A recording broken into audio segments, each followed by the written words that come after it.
Hey, welcome to 23 Degrees Sideways. So we're rocking in the boat. A lot of wave action today. Actually, another, set of wintry storm flurries coming on. And it's a little funny because, we're supposed to be out of it and we're supposed to be south of it. And the south just isn't very southerly this year. So today we're going to do another Reddit post response. And this one's going to be a little more detailed, in depth. There's some things I really want to point out. And I had a conversation with the guy. So I'm going to read this first. I'm going to just call him Heavy Metal. Okay, it's not really his username, but it's kind of close to his username. So we're going to go ahead and just do that. I'm going to read his post to you first, okay? And it's basically, which boat is right for me? Now, this is in the liveaboard community on Reddit. So a lot of the responses he gets are about living aboard. And at first, I look at it and I'm like, okay, he wants to do a liveaboard. I'm looking for a used boat with a small galley and a plumbed-in toilet. These are the minimum criteria. We're going to get back to that. I plan to spend no more than $20K, but it will probably be closer to $10K. Okay, good. I've been looking mostly at cabin cruisers and sport cruisers. Potentially good. Perhaps I should consider a sailboat. I do want something with a motor. I know I won't keep this forever, so I want something that will be relatively easy to sell. Big point. Now, this is where we go away from the liveaboard and we talk about what he's actually doing. I will mostly use it in a marina in Portland, Oregon to sleep on overnight a few times per month in the summer. He wants a weekend condo boat. A seasonal weekend condo boat. There's nothing wrong with that, okay? This is actually what the video is going to be about, and it's a fantastic thing. It's a great idea. Half the people, 3/4 of the people, 90% of the people I meet at marinas are actually seasonal weekenders. And it's fantastic. Best thing you can do if you have a regular householder life and you like the water is to have a party cabin, right? So hang on. The rest of the year it will be parked in my house at a trailer. Now, we're going to talk about that because that's the death of a boat if you don't do it right. Which type of boat is easiest to sell? Cabin cruiser, trawler, or sailboat? If I have a sailboat but never use the sails, will they get moldy and deteriorate? What are the advantages of a 90s boat as opposed to a 70s, 80s boat? How much better is a Yanmar diesel in terms of longevity versus a Chevy or Ford V8? All right. Now, the questions that he is asking have very simple answers, all right? So my initial response to him was actually, you don't know what to ask. You don't know enough to know that you don't know enough to know what questions to ask. And this is true, okay? Even though his final 4 questions make some sense, there's a truth here. There's a big truth bomb. You need to know a little bit more about what you're trying to ask before you ask. And we actually had some great conversation because I did respond to him. I'm like, I want to go into the standard. You don't know what questions ask, figure out what questions ask, but I can answer this pretty simply. All right, you want a Grady White overnighter. Done. Thank you. You're welcome. Great. Have a good day. Now, if you want more, there's some things in his post that are really obvious. Okay. But I also want to talk about, I'm going to divert for just a moment. You have to work the problem to work the problem, okay? You have to ask the right questions to work the problem. And we're going to get right into that because small galley, plumbed-in toilet are 2 things that we're going to have to talk about really quickly, all right? That it's one of those things where he's putting assumptions before the problem. So we're going to talk about that. No sailboat. This is my original response to him. No sailboat. You're going to get a lot more for your dollar if you look for a sailboat, but you have to do sailboat stuff that you aren't going to do. So just don't get one. All right. On the other hand, if you did decide to sail and you fell in love with it, you can get a really nice 1980s mainstream production Catalina, Hunter, whatever, 36-footer with a running diesel, probably for $8,000 if you look around. definitely for $15,000, and it'll be workable. But it's not going to be on a trailer. Okay, you're not going to put it on a trailer. We're going to talk about the trailer. So I told him, you want, again, disregarding the trailer a little bit, you want a 28 to 30 foot cabin cruiser. Sea Ray, Silverton, Chris Craft, whatever. This goes beyond the answer of the Grady White overnighter, and we'll get back to that. A 35-foot Commander will be fine, but a 28-foot Catalina, that is the Chris Craft Catalina, not a Catalina manufactured sailboat, but, a Chris Craft Catalina 281 would be fine for use for weekends, for a couple. It's going to be great. You can take it out. If you manage to find a 280, the single engine version, even better.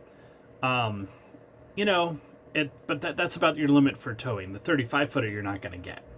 There are some exceptions to the big towing thing that you get into later on when you start looking at pocket trawlers. There's 37-foot towable trawlers, but they're not towable because you take them out and put them in your backyard for the winter. They're towable because if you're making a passage and you decide your cruising grounds are changing, you can truck your boat across the country, like from Seattle to Chicago, and then splash and do your great loop. Different kind of towable. And then there's micro towables like the Flicka 20-foot sailboat, which are great. You can cruise in it for a couple of months. If I could get one at exactly the right price, the two of us with the little 16-pound dog, would go do that and video the hell out of it, because we'd have to get rid of some more stuff, modify our project timeline, but I could loop in that and it would be fantastic. Anyway, you need to think about what you're getting. The Catalina, the Chris Craft Catalina 28-footer, it's actually 29, is about your limit for towing. It's that kind of area.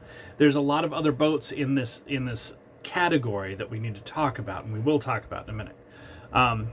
You want diesel, but you don't have diesel money. You have diesel money for a sailboat. You don't have diesel money for a cabin cruiser.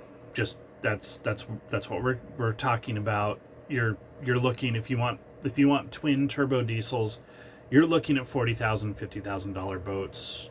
Just even if they're repowered Chris Craft, they're like, you're just different story. We're not going to get into that.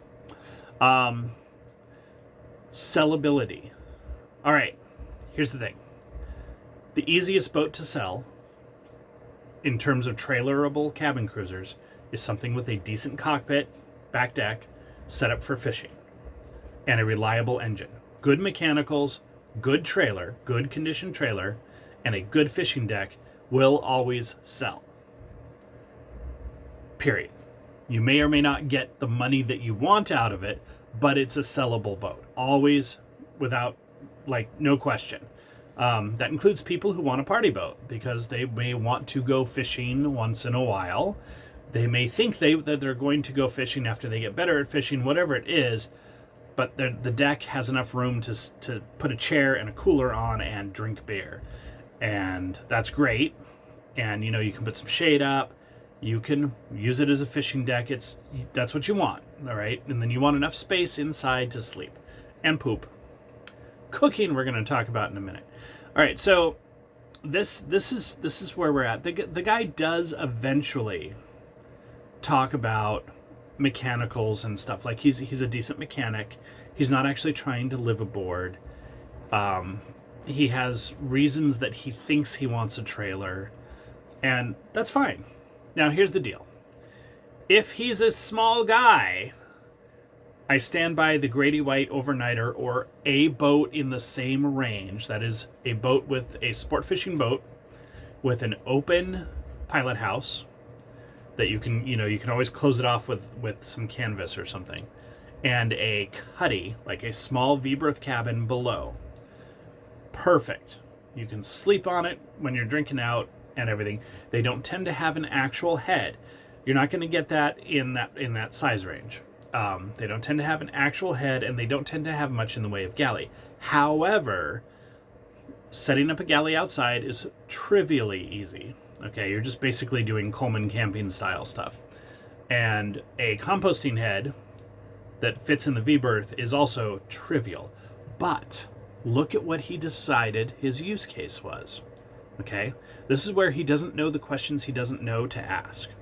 He wants a full plumbed head, okay, instead of a pee can. Like most people pee in a can or a jar or something and dump it overboard. That's just the life of sailors, boaters. You know, just and if you're going to poop, you either want to handle your system on a regular basis. You want to poop in there all the time, flush it out, use it, composting, whatever, or you want to bag it. So a camp toilet, a chemical camp toilet that has like the little 2.5 gallon ones, is probably the best bet if you're going to only poop once in a while when it's an emergency, because that way you don't have to try to maintain the plumbing and deal with the fact that you're not actually doing enough to do a pump out. Like, yeah, you know, and the chemicals do the thing that they do, and you go dump it into the toilet. You actually take the thing to the toilet, the cartridge, the cassette, and dump it in, and everything is fine. There's no problems with that. And the reason for this is because if your goal is to dock at a marina for the summer months, one, you don't want to have a nasty holding tank situation that you're going to keep in your yard fermenting or whatever for 6, 8, 9 months out of the year. Number two, you're at a marina, and realistically, the best place to poop is the marina bathrooms. Up the hill, whichever way that might be, and in the marina. If you're docked, you have bathrooms available, so use them. The galley situation is kind of a little different. I'm a proponent of the barbecue. Use the barbecue, use a stove insert on the barbecue, use the barbecue outside your boat to do most of the cooking. Grilling fish especially, but grilling steaks. And yes, a wash-up sink is great, but again, if you're at a marina, you have the availability to, you have the option to use running water at the marina to do cleanup and stuff. Also, you've got trash receptacles, so you're going to use paper plates and tinfoil more, and it's going to be better for you to just use paper plates and tinfoil as much as you can and not worry about having to have a full galley. That being said, the sink, the drain, a little bit of water storage, a little bit of counter space, absolutely. You can do that in the Grady White overnighter in the pilot house on deck. It's not really a pilot house. I call them open pilot houses because it's kind of how they feel to me. But you can put a little side stand countertop with a little sink and a cutting board that goes over the sink and stuff there, and you can do it like easily. Like, it's just not a problem. Okay, so that's the Grady White overnighter, except we haven't talked about size. So my wife is 5'2" and 115 pounds, and if I matched her, if I was 5'4", 5'5", and 140 pounds, we would take off in a Grady White overnighter with a single 80 horsepower motor, and we would do the loop. Just no questions asked. You don't need to do dual 120 horses. You don't need a 160 horse. You don't need dual 90s. I mean, having twin 60s would be really nice because then you can play with your power and rotate the boat in its own space and everything. But you can just do it, okay? In fact, you probably want a 10-horse kicker.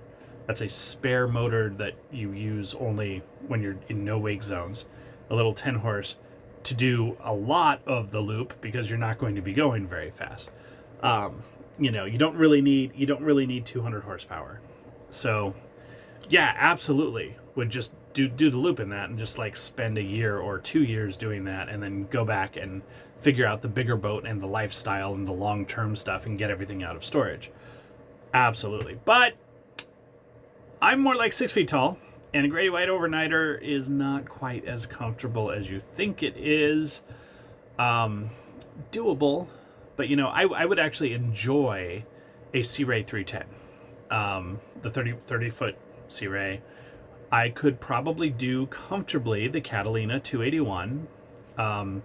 If it wasn't for the fuel and the engine thing that I don't like as much, the Catalina 281, the Chris Craft 28, 29 footer. At the same time, there's another Chris Craft, that basically the 33 foot Catalina Commander, whatever, sedan series. Those, the older ones, those would be fine. Those would actually be great.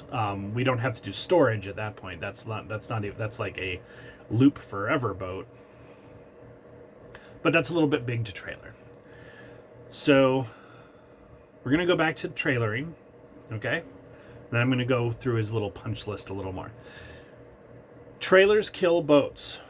Trailers don't kill boats because you put them on the trailer.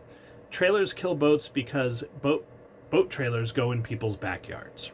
The thing that kills boat is not the thing that is going to kill your boat is not having it in the water, it's having water get in it. Very different things. I would much rather have a boat that has had the bilge pumped, been cleaned up, been closed properly, everything there, that has sat in the water without a bottom job for 4 or 5 years, than have a boat that has sat unattended in a backyard for 2 years. Okay?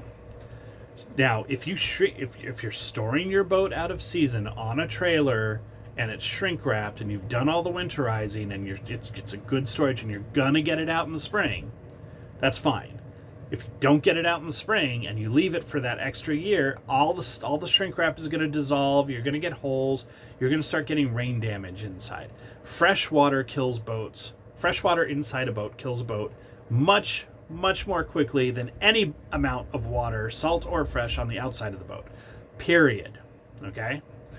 I want the boat that's in the water more than I want the boat. Ooh, I'm getting waked. Ha ha! Rocking. The joys of anchoring. That actually knocked over the tripod. Wow. And it's coasties. Even at slow speed, the Coast Guard boats are just wake monsters. The little I guess they're like giant Zodiac cabin cruisers. Those things are horrible. Yeah, so we're gonna rock for 5 minutes as it reflects, just because the shore is very close. So this whole trailer idea, now it's great if you need to pull the boat up for a couple of weeks, go back down.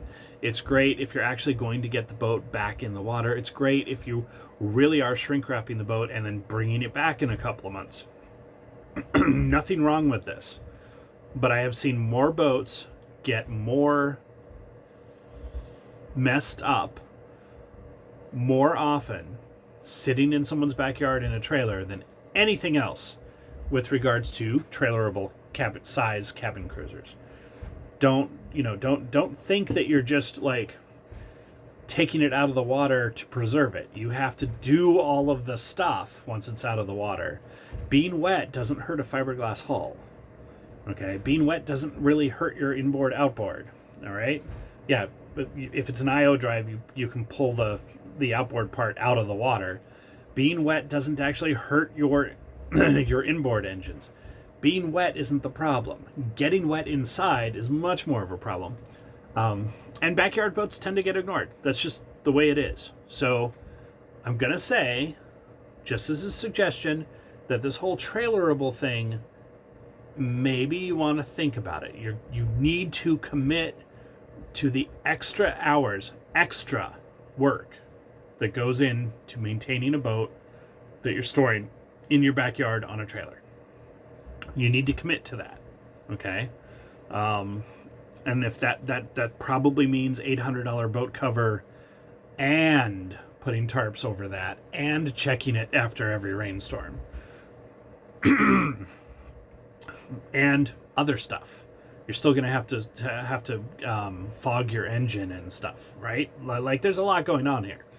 So don't just think it's an easy answer to reduce your maintenance, because it doesn't. All right, this guy in the conversation also does talk about maintenance and says he's cool with engine maintenance. It's not that big a deal. Dude, if you're okay with engine maintenance and you're really okay, then you want your best deal, best bang for the buck is going to be a 23 to 29 foot cabin cruiser that has an IO, that's an inboard outboard, okay? People get really, really squeaky about IOs because it's an older technology, and now everyone has really, really good, fancy outboards, multiple, twin, 3, 5, 7 outboards on the back of your boat, and they develop a lot of horsepower, and they're just like, they're fantastic. Whereas the IO is going to be something like a Volvo Penta 4-cylinder gas engine, or maybe you're lucky and you get a diesel or a Chevy 350, whatever it is, okay? It's attached to a drive that drives what looks like an outboard power or drive unit that comes out the back of the boat. Totally fine, easy to maintain. There's nothing wrong with these, okay? The oil change, the gearing, everything is just fine. All right, most people don't maintain them very well, and that's actually your biggest problem, is going to be previous maintenance. If you can maintain the boat and the engine, it's an absolute steal to get one of these, because people just don't have any value right now, because people don't want to do the little bit of in-between work that you get with them. Unlike an outboard, so an outboard, even a big outboard, if you need to do the maintenance, and you need to do maintenance that is more than like changing the spark plugs, you can pull it off the boat, okay? Now, 100 horsepower engine, you're talking about a crane, but you can pull it off the boat and send it somewhere, right? There's a lot of different options for that. They're made to tilt all the way out of the water, so you don't have salt water sitting in your impellers. You can flush them with fresh water. There's all sorts of stuff you can do. Smaller outboards, even better. You know, if you're running twin 60s, you can get those out of the water. If you're running twin 15s, you can pick them up. They're heavy, but you can pick them up. But an IO has a very low market value.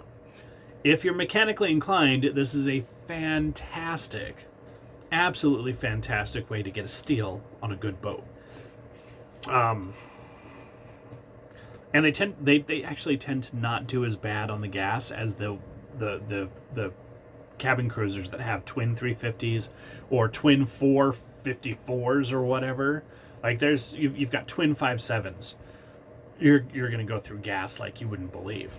With the twin 5 liters, the twin 350s, it's not as bad. You can idle those, and they're cool. A single engine is better, but you know, that's the IO again. A lot of IOs out there that you could pick up relatively cheap, and why not? If you're mechanically inclined, why not? So, you know, you can look at all the different companies, right? If you're too big for a Grady White, because honestly, if you're spending $10,000 to $15,000, you can get a tricked out, really nice, good engine, ready to go, everything, Grady White overnighter, and actually go do stuff with the boat. Now, if you just want the condo on the water, and you're gonna use the engine for less than 5 hours a month, then the twin 350s on the Chris Craft are not a problem. Silverton, Bayliner, there's a lot of Bayliner 28s that are good cabin cruisers that will actually give you.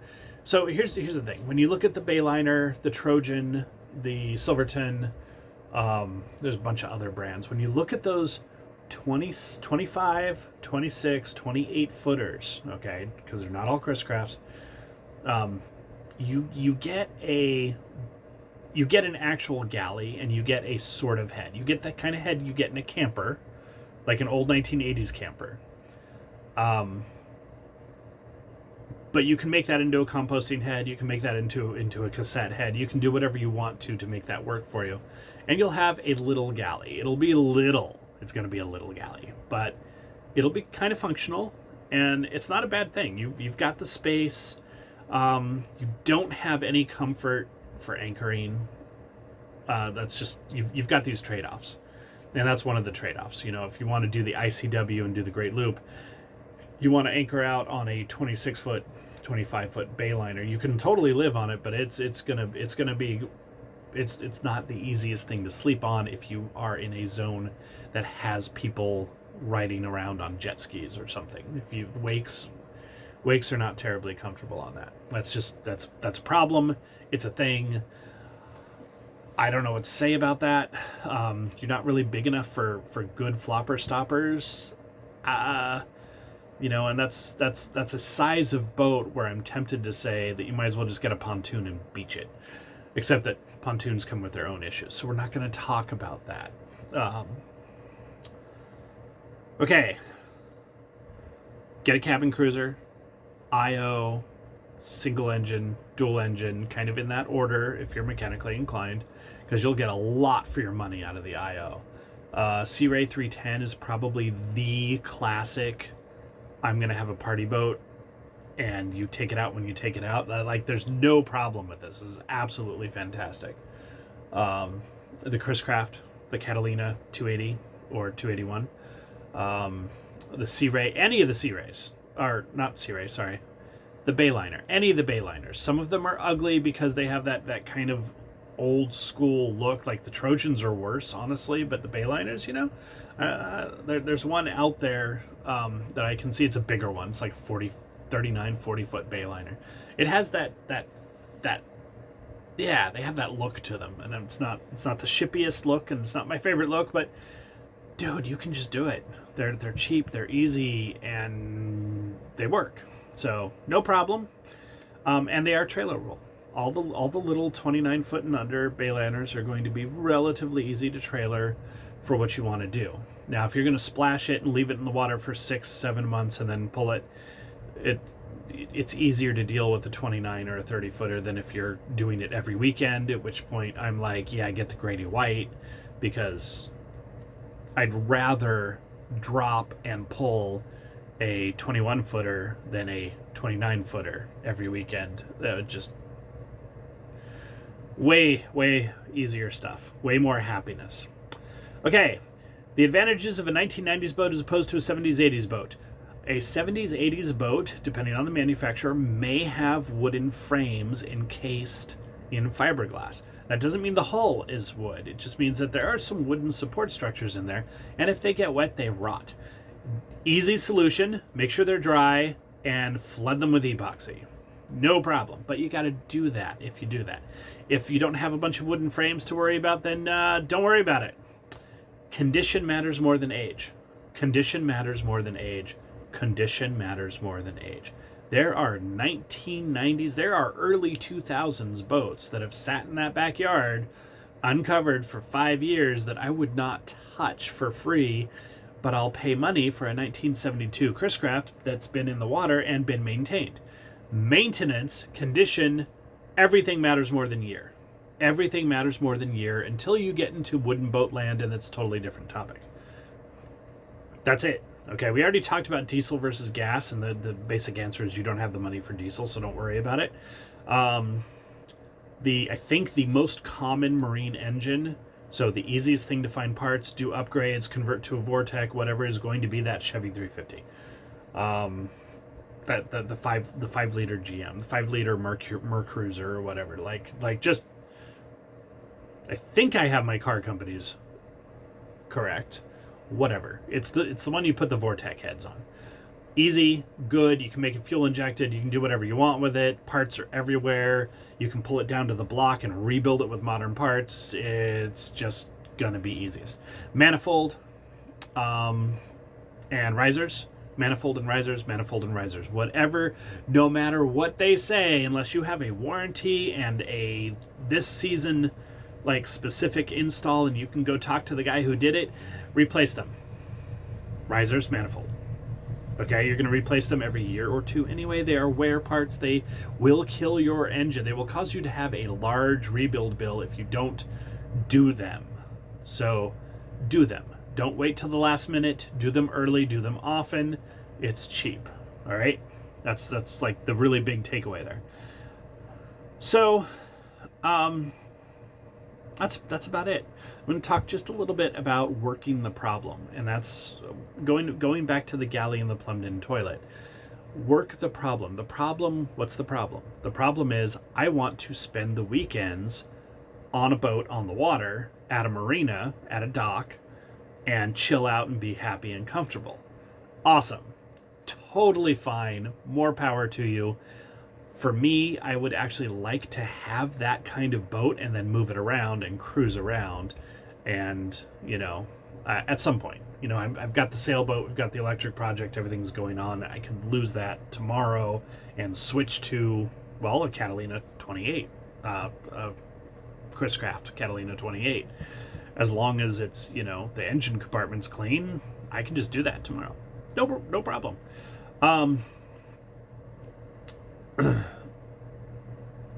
The goal is to have the condo on the water. You want it to be running because you want to use it, okay, at least in theory.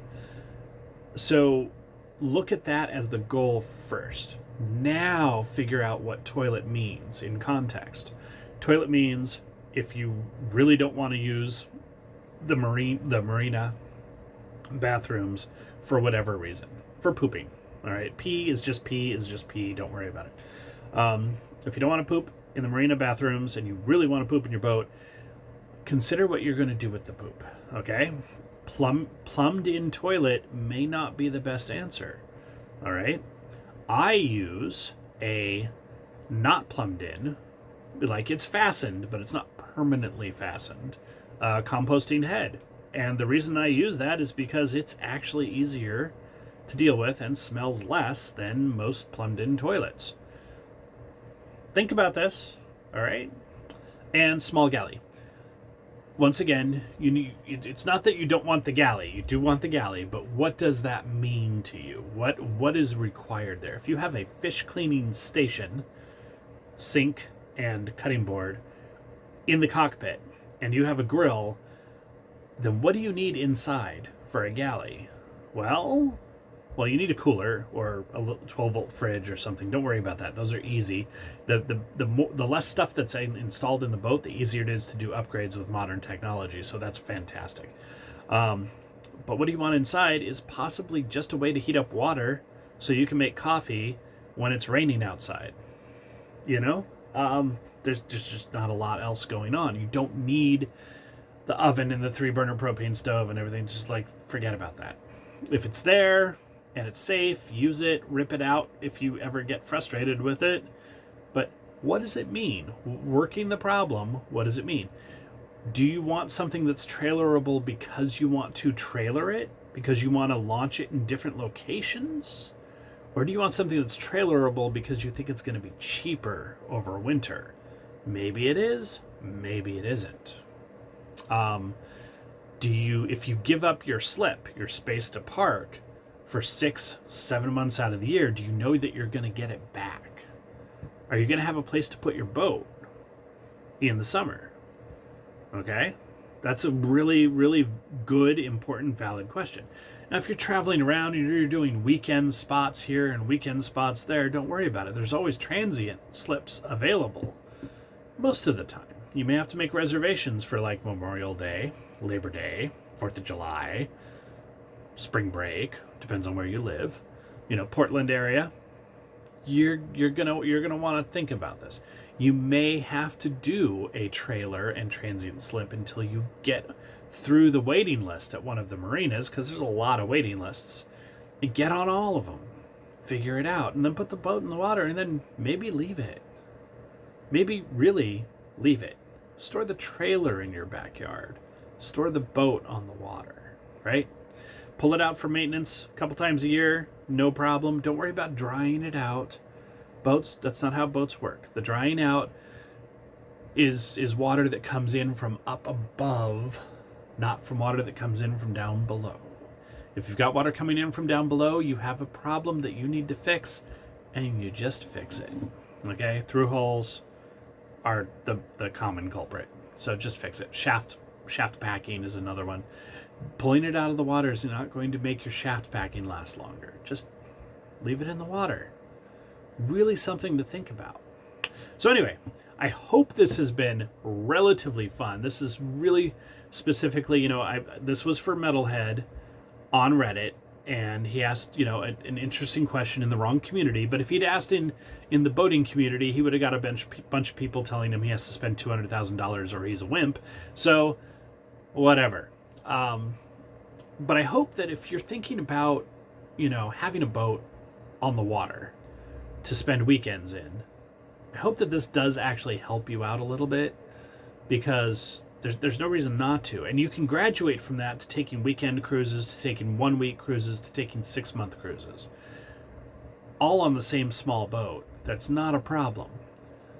But, there's nothing wrong with starting with the weekend party condo, and think about what you've got. Think about what you want. Think about how you're going to use it, and then kind of minimize. Remember that as long as you're at a marina, you have access to water and electricity and bathrooms, and you don't have to worry about this stuff as much as being anchored out. So maybe it modifies your thinking. And if you're mechanically inclined or willing to pay a mechanic, because it doesn't matter, the mechanic doesn't care if your motor's an IO or not, consider the value of an IO. As long as it's maintained, there's no problem with it. All right, stay sideways and enjoy.